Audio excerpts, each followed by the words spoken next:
Programang ito ay rated SPG. Striktong patnubay at gabay ng magulang ang kailangan. Maaaring may masiselang tema, lengguwahe, karahasan, sexual, horror o droga na hindi angkop sa mga bata. Isang mapagpalang araw mga kapuso, narito ang mga pinakamainit na tagpo sa huling linggo ng House of Lies. Pero bago ang lahat, kung bago ka pa lamang sa aking channel, ay huwag kalimutang mag-like, mag-share at mag-subscribe para lagi kang updated sa mga bagong recaps na aking i-upload. Nang tuluyan nang mawala si Thea sa poder ng pamilya Torrecampo, unti-unti ring bumalik ang katahimikan sa kanilang tahanan. Ang matagal ng alitan ni Greg at Edward ay nagsimula ng maayos matapos piliin ni Edward na patawarin ng kanyang ama. Sa halip na manatili sa galit, mas pinili niyang ayusin ang kanilang relasyon, bumawi sa mga panahong nasayang sa kanilang pamilya. Dahil dito, muling nakita ni Greg ang pagkakataong maging mabuting ama kay Edward. Maging si Regina ay napatawad na rin ang kanyang anak, kaya naman malaking ginhawa ang naramdaman ng buong pamilya.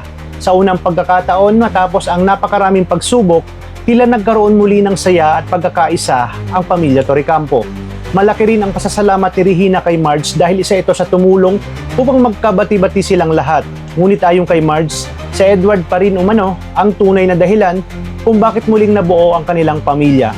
Siya raw ang unang gumawa ng hakbang upang matapos na ang lahat ng hidwaan sa pagitan nila.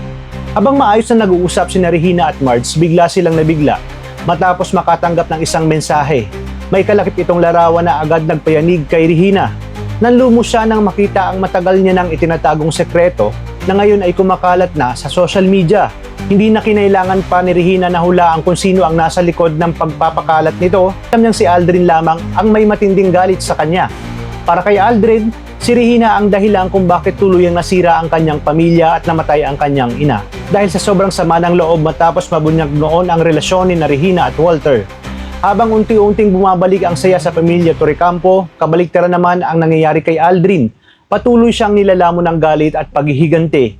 Hindi niya kayang tanggapin na masayang muli ang mga taong sinisi niya sa pagkamatay ng kanyang ina. Kaya naman nangako siya na sisirain niya ang pangalan at katahimikan ng buong pamilya. Samantala, kahit natalo at napahiya si Thea, hindi pa rin ito sumuko. Patuloy pa rin siyang naghahanap ng paraan upang maibalik at makapaghiganti sa pamilya Torrecampo. Labis ang kanyang hinanakit matapos siyang palayasin ng walang anumang naiwang kayamanan para sa kanya. Ang tanging dala lamang niya ay ang personal na gamit at ang galit na matagal niya nang kinikimkim. Dahil dito sinamantala ni Aldrin ang kahinaan ni Thea. Unti-unti niya itong kinumbinsi na tulungan muli laban sa mga Torrecampo. Ayon kay Aldrin, hindi sila dapat pumayag na mawala ng parte sa yaman ng pamilya dahil isa rin umano siyang tunay na Torrecampo. Sa puntong ito, muling nabuo ang balak nilang paghihiganti. Habang abala ang pamilya Torrecampo sa pag-aakalang tahimik na ang lahat, hindi nila alam na mas mabigat na problema ang unti-unting paparating sa kanilang buhay. Pakaabangan natin ang sukdulang kasamaan nitong si Aldrin at gagawin niya ang lahat upang makapaghiganti dito sa pamilya Torrecampo. Ngunit si Marge nga ang magiging sandalan at ang pinakamatapang na sandata upang pigilan ang lahat ng masasamang plano nitong si Aldrin. Talagang kapanapanabik ang mga kaganapan dito sa huling linggo ng House of Lies. Kaya naman tuloy-tuloy ang pagsubaybay dito. Maraming salamat sa inyong panonood at pagpalain tayong lahat, mga kapuso.